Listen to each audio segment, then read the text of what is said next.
Hai, Assalamualaikum. Saya Soraya Badarudin di N16 Sungai Balang.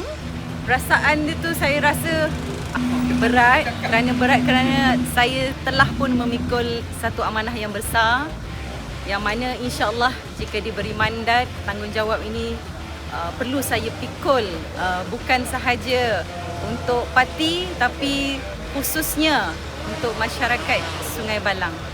Salam sejahtera, salam reformasi, salam Malaysia Madani. Saya Muhammad Tuzan bin Awaka, calon Pakatan Harapan N17.